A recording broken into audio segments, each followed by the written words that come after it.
ওম শান্তি। প্রাতমূল্যে প্রাপ্তদাতা বলছেন, মিষ্টি বাচ্চারা অনেক দেহধারীর প্রতি প্রীতি দূর করে এক বিদেহী বাবাকে স্মরণ করো, তাহলে আমাদের সব অঙ্গ শীতল হয়ে যাবে। আমরা দৈবী কুলের আত্মারা এই পুরনো দুনিয়ার প্রতি বৈরাগ্য আসবে ও আছে। আমাদের বুদ্ধি অসীম জগতের প্রতি রয়েছে। কোনো রকম আসুরি আচার আচরণ নেই।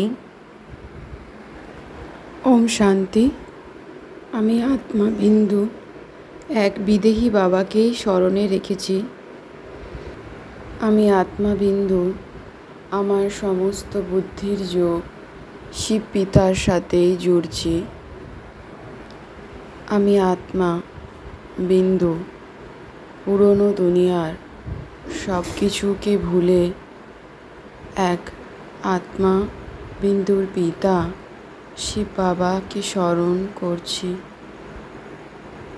তার দিব্য জ্ঞানের জ্যোতির সকাশ গ্রহণ করছি নিজ আত্মার মধ্যে। আমরা বাবার আত্মিক সন্তানেরা এই সৃষ্টি চক্রের ড্রামার নাটকে ওয়ার্ল্ডের পাস্ট, প্রেজেন্ট এবং ফিউচার জানি ও বুঝি, যা অনেক আত্মারাই জানে না। পাস্ট অর্থাৎ কবে থেকে শুরু হয়েছিল সত্যযুগ থেকে। তাই সত্যযুগ থেকে শুরু করে এখন পর্যন্ত আর ভবিষ্যতে কি হবে, এই সত্যযুগ থেকে শুরু করে এখনো পর্যন্ত ভবিষ্যতে কি হবে তা আমরা ছাড়া অন্য কেউ জানে না। আমরা বাবার আত্মিক সন্তানেরা পবিত্র জ্ঞান ধারণ করছি। পবিত্রতা নিজ জীবনে ধারণ করছি। আমাদের বাচ্চাদের দেহি অভিমানীর এই বুদ্ধিকে বাবা ফুলের মতো তৈরি করছে। আমি আত্মা বিন্দু পুরনো দুনিয়ার প্রতি বৈরাগ্য এনে নতুন দুনিয়ার প্রতি বুদ্ধি আনছি। আমি আত্মা বিন্দু শিবালয়ে যাওয়ার জন্য ফুল তৈরি হচ্ছি। আমরা বাবার আত্মিক সন্তানেরা 5 বিকারকে জয় করে শ্রেষ্ঠ পবিত্র আত্মায় পরিণত হচ্ছি। বাবার সুগন্ধি ফুলে পরিণত হচ্ছি। আত্মার শ্রেষ্ঠ শুভ সংকল্প নিজ বিন্দুর মধ্যে, নিজ আত্মার মধ্যে প্রবেশ করাচ্ছি।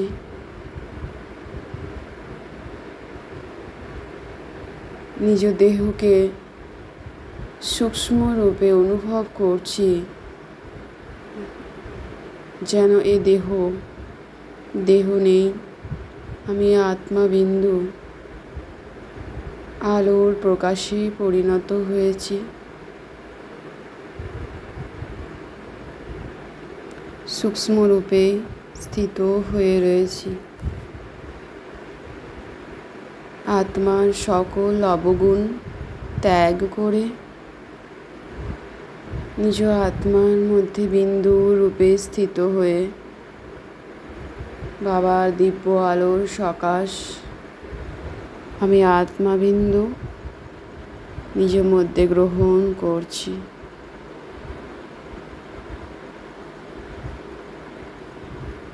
আমি আত্মার সকল সকারাত্মক ঊর্জা ধরিত্রী মায়ের কাছে গিয়েও পৌঁছাচ্ছি।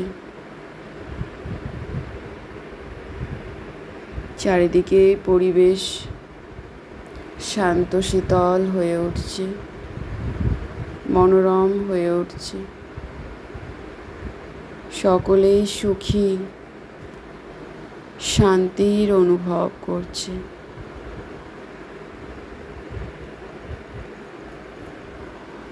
আমরা বাবার সকল আত্মিক সন্তানেরা উচ্চ পদ প্রাপ্তকারী শ্রেষ্ঠ আত্মায় পরিণত হচ্ছি। বাবার দ্বারা আমরা বাচ্চারা রাজযোগ শিখে আদি সনাতন দেবী দেবতা ধর্মের রাজ্যকে স্থাপনা করছি।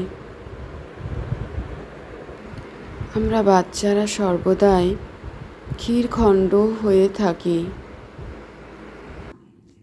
আমরা বাবার আত্মিক সন্তানেরা কেউ বেবি বুদ্ধি রাখি না, তা না হলে রাবণ সম্প্রদায় উঠিয়ে নিয়ে যাবে। তাই আমরা বাবার আত্মিক সন্তানেরা দিব্য জ্ঞানে ভরপুর